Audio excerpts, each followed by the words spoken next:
afraid. It's the wizard who should be afraid of me. The wizard that there is or was is ever gonna bring me down. Wow. I mean, just wow.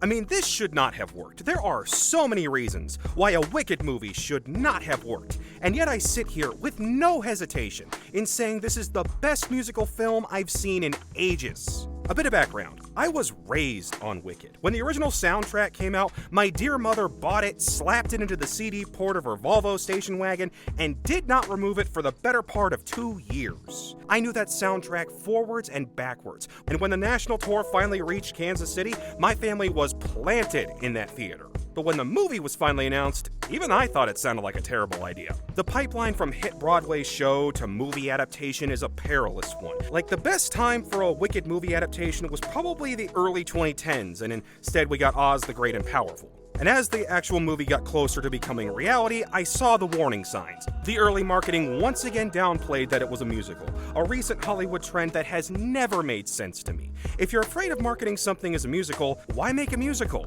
Audiences aren't typically happy when you surprise them by breaking out into song.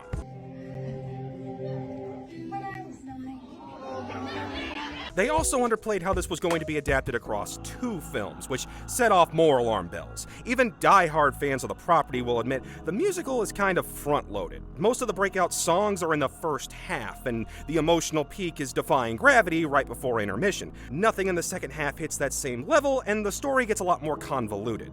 I'll talk about what I think they're doing with the second movie later in the video. Also, I'll just put a spoiler warning for this whole thing, though if you're at least aware of the musical, the original Gregory Maguire novel, or just the Wizard of Oz story, you kind of already know how most of this will play out. The story is both a sequel and prequel to the 1939 Judy Garland classic, with the Wicked Witch of the West, here known as Elphaba, having just been melted down by Dorothy. Glinda the Good Witch is delivering the news to the people of Oz, and is then asked to recap how the two were once friends. We then flash back to their time together as college roommates. Glinda is the popular it girl, while Elphaba is a social outcast and neglected by her family due to her green skin, which is a whole thing the second movie will dive further into. But she gets admitted to the school anyway thanks to her special abilities with magic. Basically, she's Jean Grey mixed with Elsa, which explains a few things. The two hate each other at first, eventually become best friends, and have a budding love triangle with Jonathan Bailey's Prince Fiero. They also have their respective goals. Glinda wants to become a witch, but can't get the attention of Michelle Yeoh's head mistress, and Elphaba wants to help the animals of Oz, who are slowly being forced out of society and are being robbed of their ability to speak. Remember, this is Oz, so that's supposed to be a normal thing. Things come to a head when Elphaba is invited to meet the Wizard of Oz in the Emerald City, with Glinda tagging along. The wizard reveals he's just an ordinary man and tries to loop Elphaba into a scheme he's working on. She rejects him and is in turn declared an outlaw.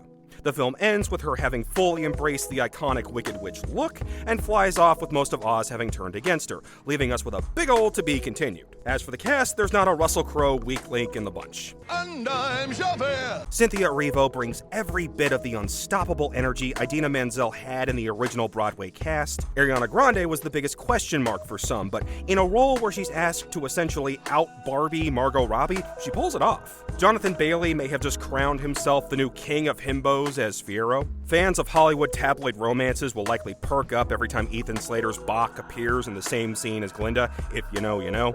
And Jeff Goldblum is brilliantly cast as the wizard. He can't really sing, but the joke is that that's the one role where that's not really a problem. As for the songs, fans of the musical can rest easy. All 11 songs from Act 1 are present. Nothing's cut, almost all of the little idiosyncrasies the stage play has are kept intact, and nothing is underperformed or weirdly delivered like most of the recent Disney remakes. There's no Tom Hooper-esque static cam work or obsession with on-set audio. Each song gets elaborate dance choreography, everyone's dressed in bombastic outfits, and almost all of the sets are memorable. I've seen a little bit of pushback regarding director Jon Chu's aesthetic choices, but honestly, after years of either Cats-level disasters or half-assing your way through performances, I will happily take something like this, going all out on the song and dance numbers. And it's really hard to get mad at a movie for its looks when it managed to make the flying monkeys scary again. That's just impressive. As for my theory with Part 2, I think there's more to it than just recreating Act 2, since this first film is almost as long as the stage play's typical full runtime. You probably noticed right at the start there's a shot of Dorothy and company skipping their way towards the Emerald City.